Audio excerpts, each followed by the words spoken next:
Good afternoon, everyone. Welcome to another episode of Spilling Tea. I'm your host, Tiffany Daniels. And yes, we are going right back into our Medicaid series. And to remind you where we are at, this is in regards to the part of Medicaid funding that actually takes care of costs in regards to the supported employment programs that are within many different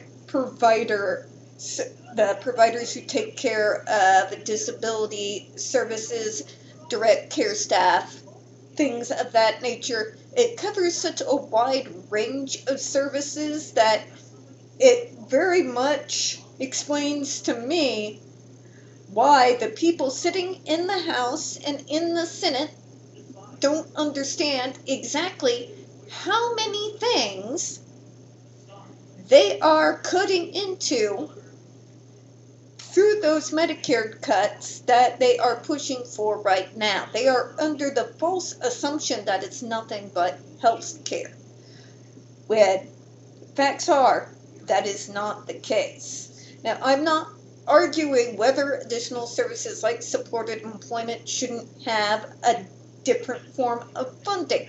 I'll be getting into the drawbacks here eventually. What I'm saying is, as of right now, when that cut gets made, there is no infrastructure behind it that people will be able to pivot to for the services that might end up going the way of the dodo. Alright? So, people like myself, who already have extreme difficulties getting community-based employment in the places where we live, are going to be SOL. And to put it bluntly, folks, especially out here in my city, that's one of the main ways a lot of us are actually able to get employment out here, outside of course, me getting pigeonholed into call centers. Granted, that has more to do with my leg issues than really anything else. I can't really do those heavily physical labor-laden jobs because of the spasms in my legs and the fact that it can cause that to get worse, and spasms will go up into my arms, my spine, my hands and fingers. I've already done it. But yeah, so we're going to go back where we left off, but first, you are going to see the link, of course, folks, in the description box to the article that we are going over now, which explains funding in regards to supported employment. It goes over the percentages of those of us who use these programs. It goes very much in depth, and I wanted to go through it in depth so that people will have a better understanding of what we're looking at exactly losing here. Because there really is no infrastructure.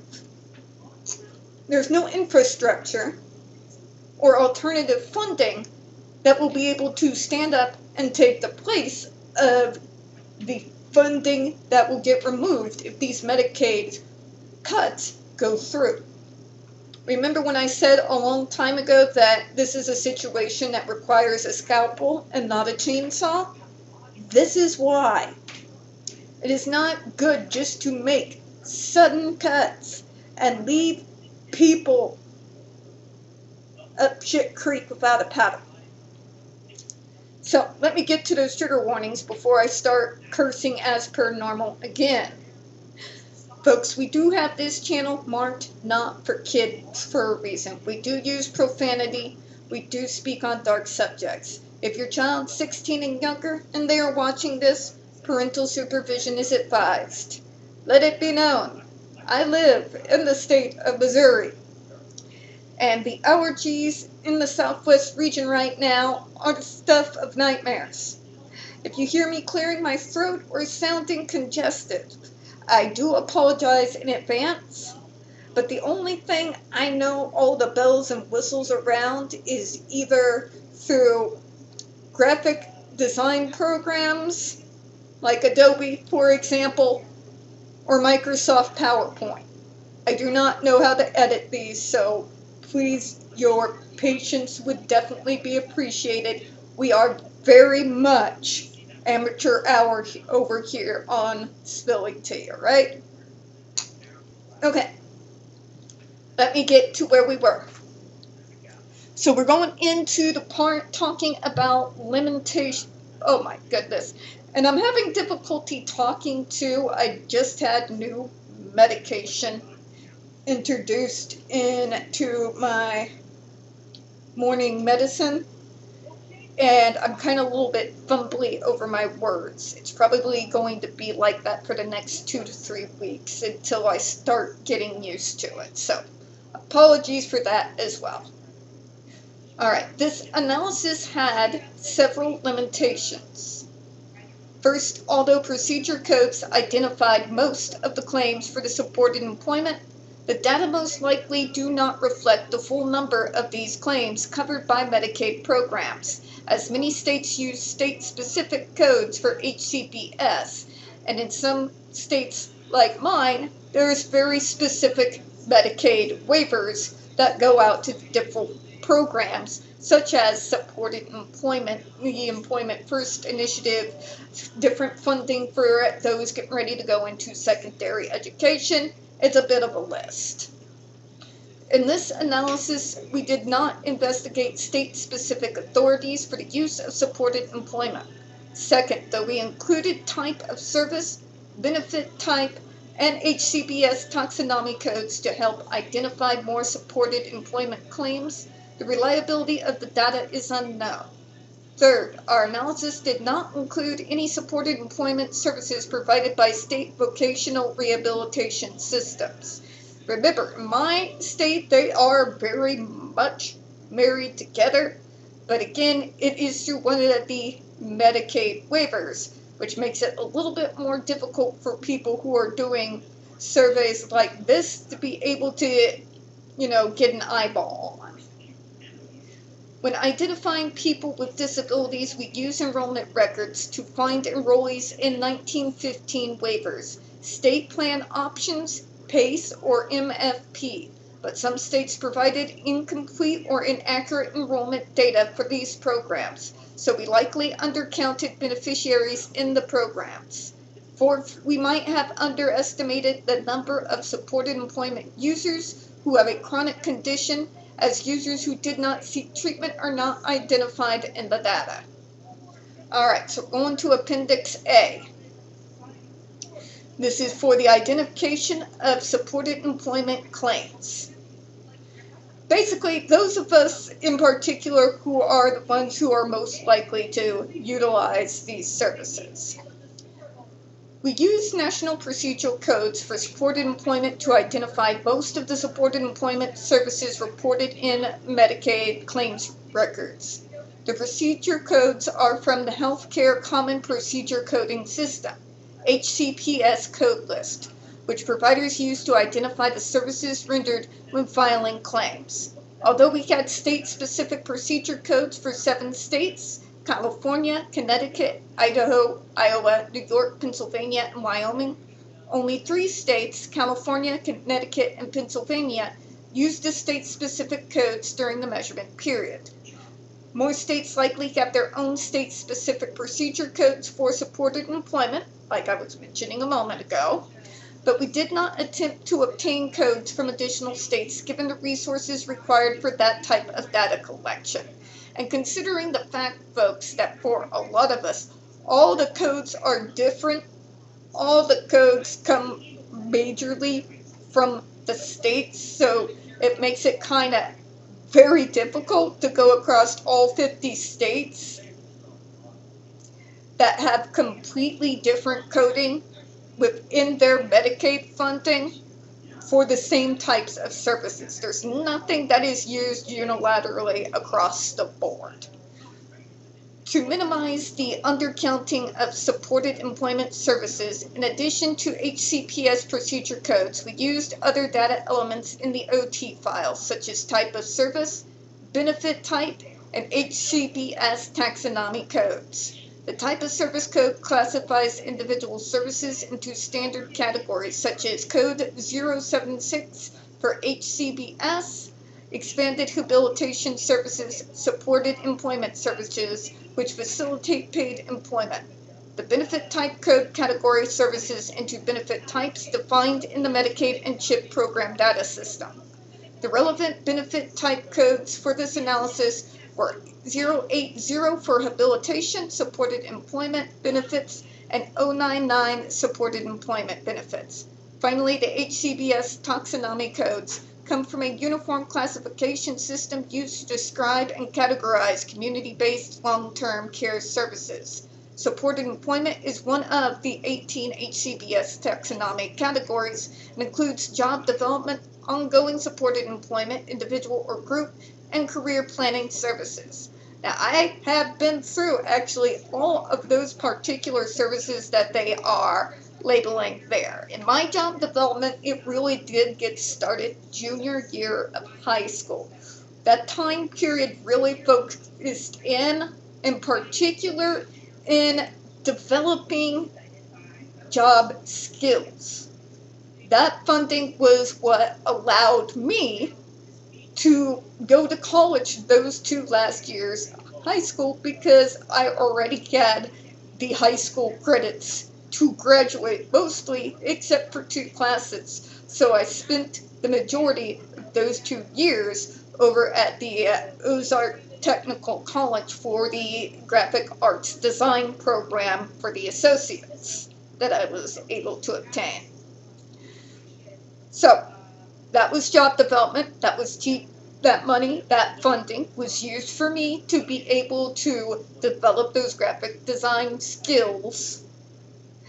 And not just that, but it also went towards building a particular portfolio.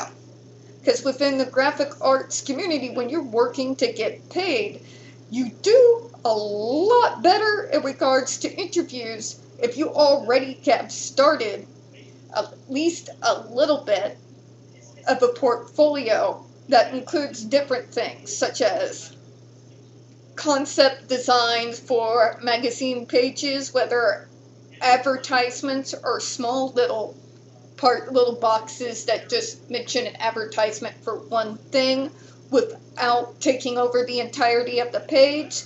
I could be doing things like business cards, even web design. Actually, in all of my classes, web design was where I just really, really excelled quite a bit. Magazines, I didn't do too bad on. They did like my designs and doing things like business cards, things of that nature. And on the screen printing side of things, I didn't do too bad either. But web design, web development were my 2 areas where I really got some high points. So job development, it was teaching me the skills to go into graphic arts after high school, since I was already attained the associate's credits. Because even back in high school, I had a severe addiction for work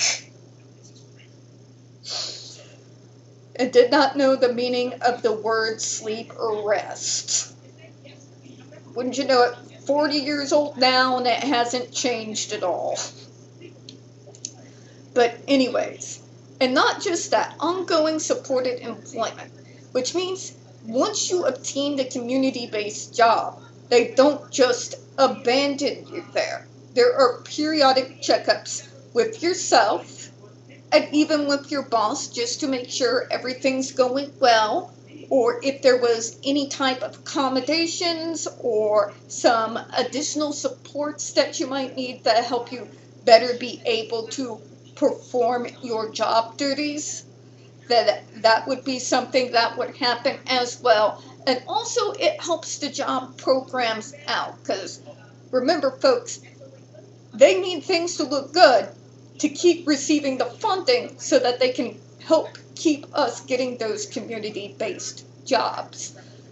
So talking with us periodically, seeing how things are going, asking us for permission if they could possibly use us in regards to letting people know how well the program is doing, or if you can be used as an example, which of course I said yes every time, and it's part of, although not the biggest push, but part of what got me eventually working inside this field with the state when I became the advocacy specialist for the Missouri Department of Mental Health out here in the Southwest Missouri region. So, even though it didn't go into the graphic arts like my degree they paid for, it still got me, probably by the grace of God, where I needed to be, and let's be honest, where my heart has been ever since. Career planning services. So this in particular is good because it has to do with, like, if you want to take a step up from the community-based job and maybe become a manager or a team lead, things of that nature, or to build on like what they were doing with me, like right before I left the state, where they were gonna try and help me get into more of a degree in, well, I basically wanted to do a social work degree and with master's with a minor in political science. I did not end up doing that in the end because life happens, and in my 20s I made some very, very dumb alcohol influenced decisions. But neither here nor there. That's the kind of services. It is full service. It's not just, okay, we got you the job at Mickey D's, good luck, right? Which means that's not cheap.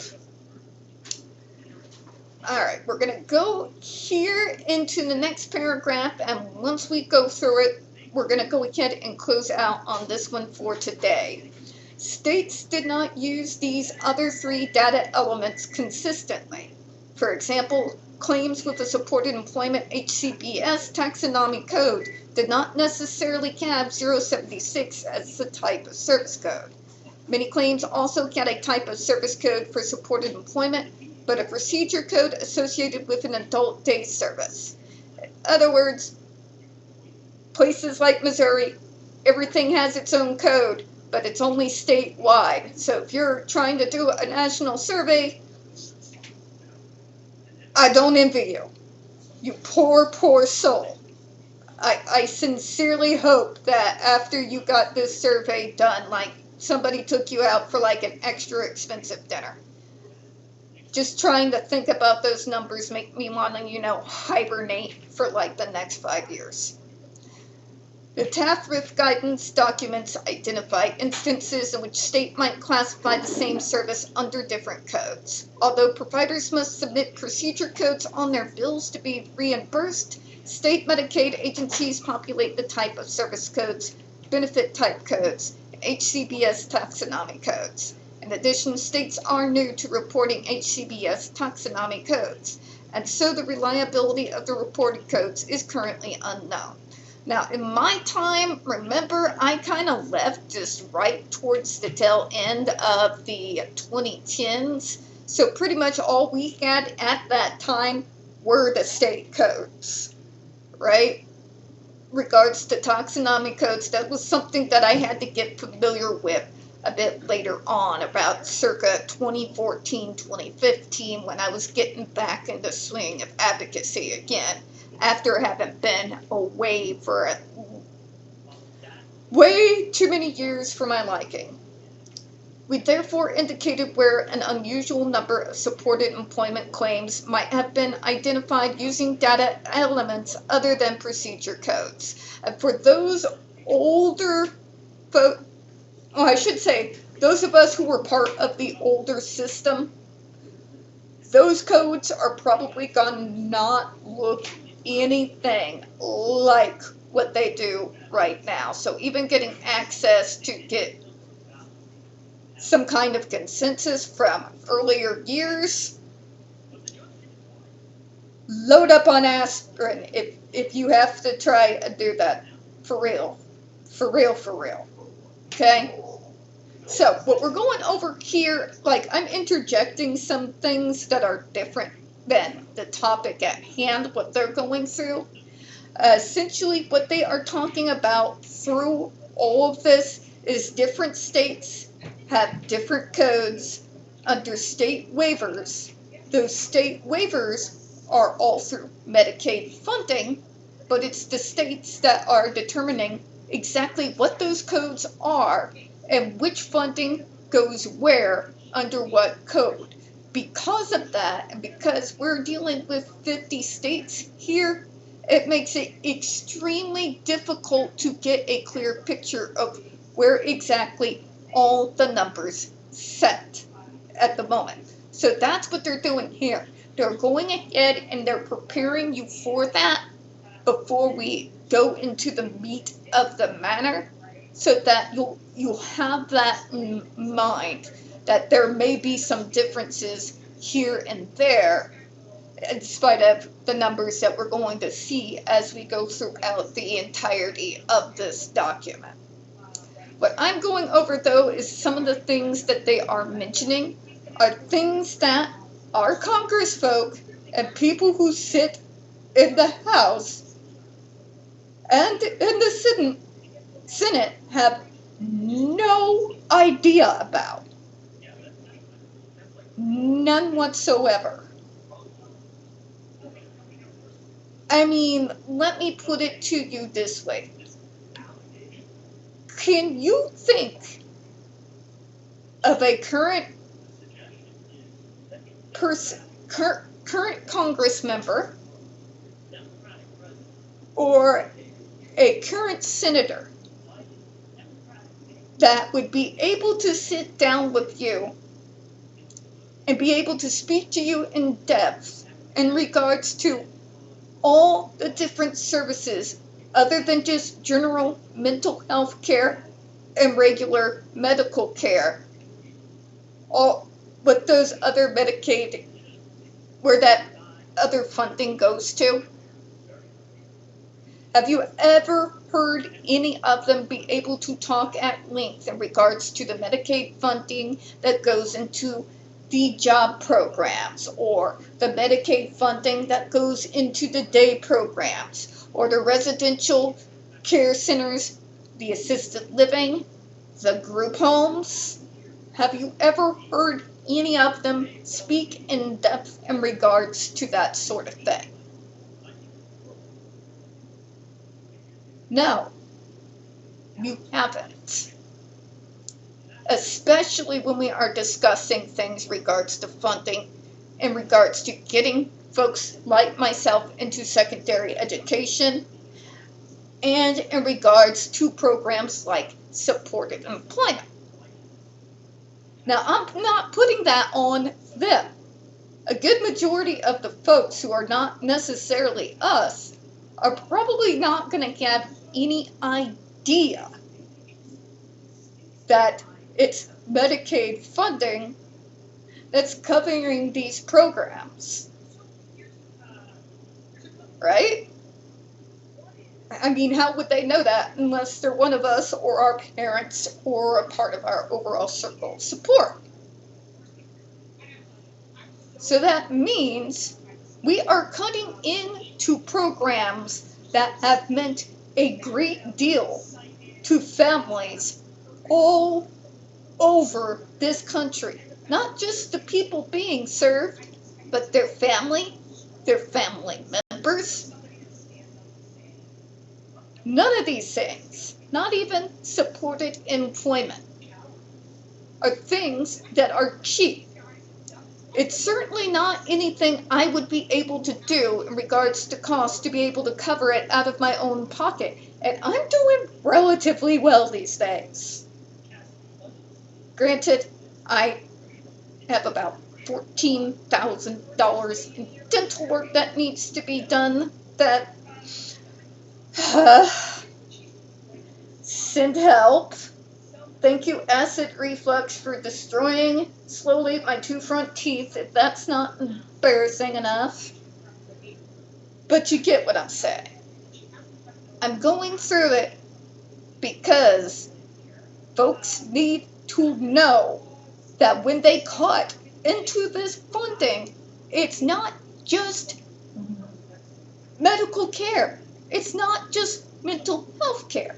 You are literally cutting into everything that has assisted us into becoming more full-fledged members of our communities. And yeah, the slow march back to institutionalism that I know that many Republicans these days are beginning to favor.